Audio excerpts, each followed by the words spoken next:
आइए दोस्तों, हमारा चैप्टर चल रहा है फिजिक्स का, chapter number 2, motion in straight line, सरल रेखा में गति। इस चैप्टर का वेग समय ग्राफ दिया हुआ है और आपसे पूछा है, वेग समय ग्राफ आपको दिया हुआ है। यहाँ पे इस एक्सिस पर, वाई एक्सिस पर वेग है और एक्स अक्ष पर समय है। आपसे पूछा है पहला, कार ए का कोई कार है जो कि जिसका वेग और समय ग्राफ दिया हुआ है। किसी कार का, कोई कार रोड पर चल रही है। ये गलत फहमी मत पालिए कि ये कार ऐसे ऐसे चल रही है। ये ग्राफ दिया हुआ है, कार किसी पाथ पर, स्ट्रेट लाइन पर चल रही है, उसका वेग समय ग्राफ ऐसा है। अब आपसे कह रहा है कार का पॉइंट ए से बी तक के बीच का त्वरण ज्ञात कीजिए। तो वेग और समय ग्राफ दिया है और ए से बी तक का आपको त्वरण बताना है। तो वेग समय ग्राफ आप चूंकि अभी आपने पढ़ा है हाल फिलहाल में, तो वेग समय ग्राफ से त्वरण कैसे निकालते हैं आपको पढ़ाया गया है। त्वरण निकालना हो वेग समय ग्राफ से तो उस वेग समय ग्राफ का ढाल निकाल लेना चाहिए। ठीक है, तो आइए ए से बी तक का, ए से बी तक का अगर त्वरण चाहिए तो हम ए से बी तक का वेग समय ग्राफ का ढाल निकाल लेंगे। वेग समय ग्राफ का ए से बी तक का, ए से बी तक का ढाल निकाल लेंगे। ठीक है दोस्तों, और ढाल कैसे निकालते हैं? ढाल ए से बी तक का ढाल निकालने का मतलब क्या होता है? Change in Y, change in Y यानी y2 minus y1। Y axis में कितना चेंज आ रहा है? ढाल मतलब ढलान, स्लोप। स्लोप कैसे किसी रोड का निकाला जा सकता है? कितना एक्स में चेंज होने से, एक्स में कितना चेंज होने से वाई में कितना उठान आ जाएगा, वाई में कितना चेंज होगा, उसी को तो ढलान कहेंगे रोड का। तो ढलान निकालने से ही त्वरण आएगा, ये भी बात हम जानते हैं। और ढाल कैसे निकलता है दोस्तों? हमेशा त्वरण अगर निकालना है तो वीटी ग्राफ का ढाल निकालना पड़ेगा। ढाल का फार्मूला होता है y2 माइनस y1 अपान x2 माइनस x1, या ढाल का ये भी फार्मूला होता है tan थीटा भी होता है, जहां थीटा क्या है? ए से बी तक के जो ग्राफ है उसका यक्स डायरेक्शन से बना हुआ एंगल। चाहे यहां से एंगल ले लीजिए, ये सारे जगह एंगल सेम है, यानी इस पूरी लाइन का ढाल एक ही जैसा है। और ढाल निकालने के लिए चाहे आप ये फार्मूला यूज कीजिए, चाहे ये फार्मूला, फिलहाल मैं यही यूज कर लूंगा, इससे भी मैं निकाल सकता हूं। चलिए देखिए, फिलहाल मैं इसी वाले से ज्ञात करूंगा ढाल। अब ढाल निकालने के लिए क्या करना है बच्चों? y की, देखो दो पॉइंट है, एक पॉइंट ये है दोस्तों, एक पॉइंट ये है। इन दो पॉइंट्स में एक को आप x1 y1 मान लीजिए, एक को आप x2 y2 मान लीजिए, किसी को भी।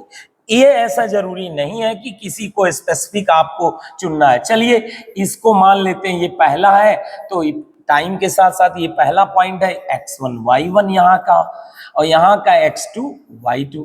देखो बेटा, यहाँ पे एक चीज और आपको बता दें, यहाँ पे जो y एक्सिस पर है वे वेलोसिटी है, यानी यहाँ पर v2 माइनस यहाँ पर y एक्सिस माने v1, और x एक्सिस पे टाइम है, यानी ये t2 माइनस क्या है दोस्तों? t1। चलिए आप बताइए फाइनल वेलोसिटी यहाँ का कितना है? वेलोसिटी मतलब y कोऑर्डिनेट, वेलोसिटी मतलब y कोऑर्डिनेट, भाई y मतलब वेलोसिटी। तो इसे हम एक काम करते हैं दोस्तों, यहाँ पर सीधे तौर पे हम यहाँ पर x माने क्या है? यहाँ पर टाइम, y मतलब क्या है दोस्तों? वेलोसिटी। ऐसे ही यहाँ पर x का मतलब क्या है? हर पॉइंट के दो कोऑर्डिनेट होते हैं, x और y। यहाँ पर x क्या है? टाइम। वेलोसिटी क्या है? v। चलिए यहाँ के टाइम को t1, वेलोसिटी v1, यहाँ को t2 v2। अब आप v2 की वैल्यू बता दीजिए। v2 की वैल्यू क्या है दोस्तों? बहुत आसान है, v2 की वैल्यू, v मतलब y की वैल्यू, y की वैल्यू यहाँ पर कितना है? 2, तो v2 हो गया 2, माइनस v1 की वैल्यू कितना है यहाँ पर? v1 माने y y कितना है यहाँ पर 5, और यहाँ पर t2 की वैल्यू क्या है, टाइम की वैल्यू बताइए 3, माइनस t1 की वैल्यू क्या है, यहाँ पर t1 टाइम की वैल्यू, उसके लिए यहाँ पर परपेंडिकुलर ड्रॉप करना पड़ेगा। आइए यहाँ पर टाइम बताइए कितना, नीचे देखना पड़ेगा, टाइम की वैल्यू 2 है। तो इस तरह से आपने ढाल यानी स्लोप फाइंड कर लिया, और 2 माइनस 5 कितना हो जाएगा मित्रों, -3, और 3 माइनस 2 आ जाएगा 1। दिस इज द एक्सेलरेशन, त्वरण आ गया, और त्वरण का मात्रक होता है यूनिट मीटर पर सेकेंड स्क्वायर। इस तरह ए से बी तक का क्या आ गया, त्वरण आ गया। आप चाहो तो यहां से यहां तक का थीटा निकाल सकते हैं, वो हर जगह थीटा सेम है, किसी भी जगह से आपको ये थीटा अगर निकल आए किसी भी तरीके से, ये एंगल अगर आपको निकल आए तो क्या ही बात है, मजा ही आ जाएगा। वो आंसर इतना ही आएगा बेटा। अगर हम थीटा निकाल लें, अगर हम क्या निकाल लें बच्चों, थीटा ये निकाल लें। थीटा मतलब क्या होता है, लाइन का एक्स डायरेक्शन से बना हुआ एंटी क्लॉकवाइज एंगल, ये एंगल, उसका हम टैन थीटा निकाल लें, थीटा का टैन। अब टैन का मतलब क्या होता है भाई, अब इस टैन थीटा निकालना है तो हम लोग कैसे निकालेंगे, देखो दो तरीका है, चाहे आप इससे निकाल लो एक्सेलरेशन, या इससे निकाल लो। फिलहाल मैंने इससे एक्सेलरेशन निकाल लिया है। अगर कोई लड़का कहता है टैन थीटा से भी एक्सेलरेशन, तो इसकी भी ट्रिक हमने सिखाई है। आप ये वाला ट्रायंगल लीजिए, पहले आप ये एंगल अल्फा, टैन अल्फा निकालिए, फिर टैन थीटा निकालिए, आप निकाल सकते हैं। तो चलिए फिलहाल हम इस पे जाने वाले नहीं है, आप खुद से कीजिए ये चीज। आपको ऐसे निकालना समझ में आया तो बहुत अच्छी बात है। अब आ जाइए अगला क्वेश्चन, सेकंड पार्ट। ये पहला पार्ट हो गया दोस्तों, ये पहला पार्ट हो गया आपका कंप्लीट, पहला पार्ट कंप्लीट। आइए सेकंड पार्ट। सेकंड पार्ट में ये कहा जा रहा है, जो बहुत ही इंपॉर्टेंट क्वेश्चन है, अंतिम 4 सेकंड में, अंतिम 4 सेकंड का मतलब होता है गाड़ी के रुकने से 4 सेकंड पहले। गाड़ी कब रुकी है, जब वेलोसिटी जीरो हुई है। वेलोसिटी जीरो कब हो गई, एकदम घट के, ग्राफ में देखिए डिक्रीज होते होते देखिए वेलोसिटी कम हो रहा है, कम हो रहा है, यहां तो स्थिर है, यहां पे कम होते होते होते होते होते हाइट कम हो गई ग्राफ की। 7 सेकंड पे वेलोसिटी जीरो है, यानी 7वें सेकंड पर गाड़ी रुक रही है। कह रहा है रुकने से 4 सेकंड पहले, अंतिम 4 सेकंड में, तो 1 सेकंड, 2 सेकंड, 3 सेकंड, 4 सेकंड, मतलब अंतिम 4 सेकंड यही हुआ। इसमें चली गई दूरी बतानी है, यानी 3 से 7 सेकंड के बीच, 3 से 7 सेकंड के बीच, कार द्वारा चली दूरी बतानी है। आप बताइए, पढ़ाया गया है आपको अभी फिलहाल 1 या 2 दिन के अंदर, दूरी अगर वेग समय ग्राफ से बताना है, दूरी अगर बताना है वो भी किससे, वेग समय ग्राफ से, तो हमें क्या करना चाहिए, वेग समय ग्राफ का समय अक्ष के साथ जो क्षेत्रफल बन रहा है वो भी बिना चिन्ह वाले, ऊपर वाले भी प्लस के साथ क्षेत्रफल लेने हैं, और एक्स अक्ष के नीचे भी अगर ग्राफ गया है वो भी क्षेत्रफल प्लस चिन्ह के साथ लेने, बिना चिन्ह के सारे क्षेत्रफल ऐड कर देने हैं, वो दूरी होती है। बताइए दूरी किसके बराबर होती है, दूरी होती है वेग समय ग्राफ का, वेग समय ग्राफ का समय अक्ष से, किस अक्ष से, वेग समय ग्राफ का, यही वेग समय ग्राफ का समय अक्ष से घिरा हुआ क्षेत्रफल से, समय अक्ष से घिरा हुआ क्षेत्रफल। और घिरा हुआ क्षेत्रफल कैसा, वो भी बिना चिन्ह वाला। घिरा क्षेत्रफल मतलब कैसा क्षेत्रफल, बिना चिन्ह वाला, बिना चिन्ह वाला, बिना चिन्ह के मतलब सब पॉजिटिव ही लेना है। चलो भैया अब करना क्या है इसमें, आप लोग बता ही दीजिए क्या करना होगा, आप बताइए। यहां से लेके यहां तक का क्षेत्रफल चाहिए, मतलब ये टोटल क्षेत्रफल। वेग समय ग्राफ तो यही है, यही है, इसका यक्स यानी समय अक्ष से घिरा हुआ क्षेत्रफल, मतलब ये वाला क्षेत्रफल आपको निकालना है बेटा, ये वाला क्षेत्रफल आपको निकालना है, ये पूरा। अब यही क्षेत्रफल आ जाए तो काम बन जाए। वेग समय ग्राफ का समय अक्ष से घिरा हुआ क्षेत्रफल दूरी देता है, वो भी बिना चिन्ह वाला। अगर चिन्ह सहित क्षेत्रफल लेंगे तो विस्थापन देगा, चिन्ह सहित क्षेत्रफल लेंगे तो विस्थापन देगा, चिन्ह सहित का मतलब ऊपर वाले क्षेत्रफल को प्लस, अगर नीचे कोई क्षेत्रफल होता तो माइनस, बट यहां संयोग से नीचे ऊपर कुछ है ही नहीं, ऊपर है जो भी है, नीचे नहीं है, तो ये सब प्लस में ही जाएगा। चलिए यहां से यहां तक का क्षेत्रफल देखो भैया, ये आयत है और एक रेक्टेंगल है और एक ट्रायंगल है। आयत और रेक्टेंगल का क्षेत्रफल कैसे निकालेंगे बताइए, आयत और ट्रायंगल का क्षेत्रफल कैसे निकालेंगे, त्रिभुज का क्षेत्रफल बहुत सिंपल है। रेक्टेंगल का एरिया क्या होता है, पहले रेक्टेंगल का एरिया ले लेंगे, रेक्टेंगल का एरिया प्लस छोटे से ट्रायंगल का एरिया। अब कैसे निकालेंगे बताइए, रेक्टेंगल का एरिया का क्या फार्मूला होता है, length into width, length into width, plus triangle के एरिया का क्या फार्मूला होता है, हाफ बेस इंटू हाइट। आ जाइए लेंथ की वैल्यू बताइए कितना है रेक्टेंगल का, ये लंबाई बताइएगा, ये लेंथ 2, और विड्थ कितना है, ये वाली भी 2, तो 2 इंटू 2 हो गया बेटा, 2 इंटू 2 प्लस हाफ बेस बताइए ट्रायंगल का आधार, त्रिभुज तो यही है, इसका आधार 2 है और ऊंचाई कितनी है बेटा 2, तो आधार हो गया यानी बेस 2, ऊंचाई भी 2, टोटल एरिया यही होगा। सॉल्व कर लेते हैं, 2 से 2 कैंसिल, 4 और 2 मिलके 6, और दूरी का मात्रक क्या होता है, मीटर। इस तरह से ये क्वेश्चन कंप्लीट होता है दोस्तों। आइए अब सेकंड क्वेश्चन की ओर हम बढ़ते हैं।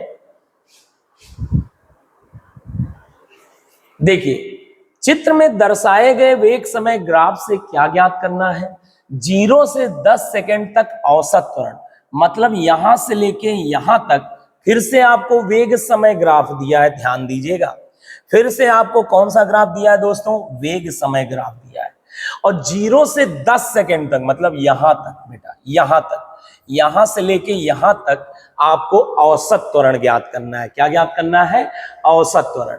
औसत त्वरण यानी त्वरण आपको ज्ञात करना है, तो 0 से चल, आइए पहला ही पार्ट सॉल्व किया जाए। t इक्वल टू 0 से t इक्वल टू 10 सेकेंड तक औसत त्वरण कैसे निकालेंगे। औसत त्वरण का मतलब होता है बेटा, वही त्वरण आपको निकालना है। त्वरण निकालने का फार्मूला होता है, अगर वेग समय ग्राफ दिया है तो त्वरण निकालने के लिए आपको पढ़ाया गया है ढाल निकालेंगे। वेग समय ग्राफ का क्या निकालेंगे, ढाल। वेग समय ग्राफ का क्या निकालेंगे, ढाल। वेग समय ग्राफ का ढाल। चलो भैया कहां से कहां तक का ढाल चाहिए, 0 से 10 सेकंड, मतलब यहां से लेके यहां तक जो ग्राफ है, ग्राफ का ढाल चाहिए। किसका ढाल चाहिए बच्चों, ग्राफ का ढाल चाहिए, मतलब यहां से लेके यहां तक जो ग्राफ है इसका मुझे ढाल चाहिए। ढाल कैसे निकालते हैं, ढाल निकालने के लिए, वेग समय ग्राफ का ढाल निकालने के लिए फिर से वही फार्मूला, y2 माइनस y1 अपान x2 माइनस बच्चा x1। y एक्सिस पर कौन है, वेलोसिटी है, तो यहां v2 माइनस बाद वाली वेलोसिटी माइनस शुरू वाली वेलोसिटी, और x जहां जहां x है वहां वहां x एक्सिस पे टाइम है, यानी बाद का टाइम t2 माइनस शुरू का टाइम t1। चलो भैया बाद की वेलोसिटी कितनी है, बाद वाली बताइए, इन दोनों पॉइंट्स में ही ध्यान देना, यहां से लेके बच्चा, कहां से लेके, यहां से लेके यहां तक को ध्यान देना है। 0 से 10 सेकंड, यहां पे टाइम 10 है, यहां पे टाइम क्या है 0।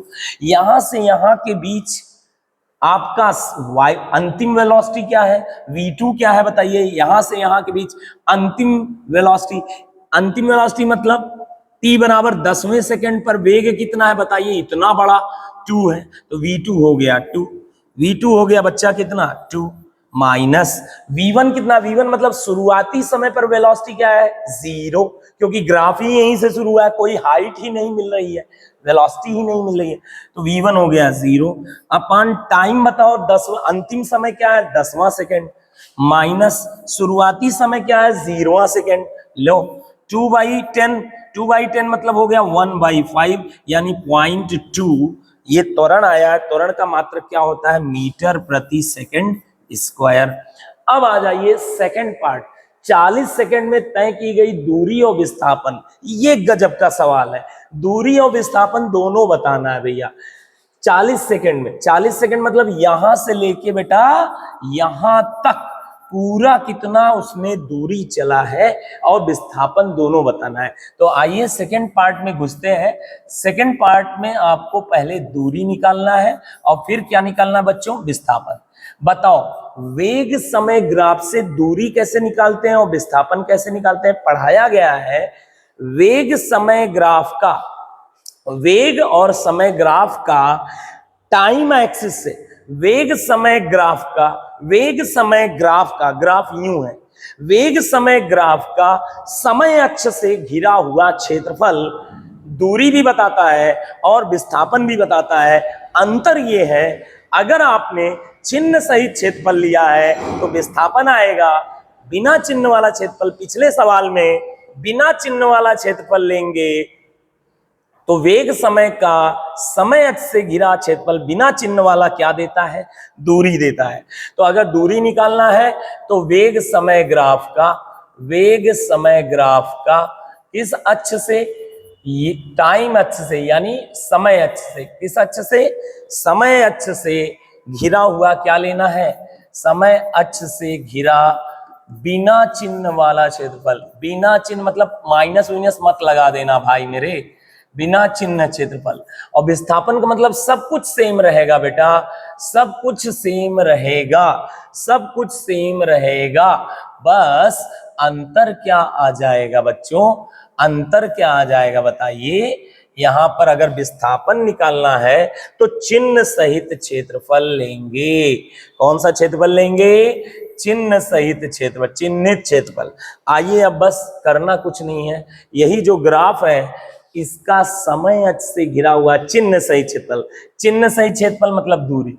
चिन्ह सहित क्षेत्रफल निकालेंगे कैसे बेटा, बहुत सिंपल है। चिन्ह सहित क्षेत्रफल मतलब ये वाला क्षेत्रफल निकाल लो, इसको प्लस के साथ लेना, ये वाला क्षेत्रफल निकाल लो, इसको किसके साथ लेना, माइनस के साथ। आओ पहले ये वाला क्षेत्रफल निकालते हैं। कोई भी त्रिभुज का क्षेत्रफल क्या होता है यही निकाल लेते हैं भैया।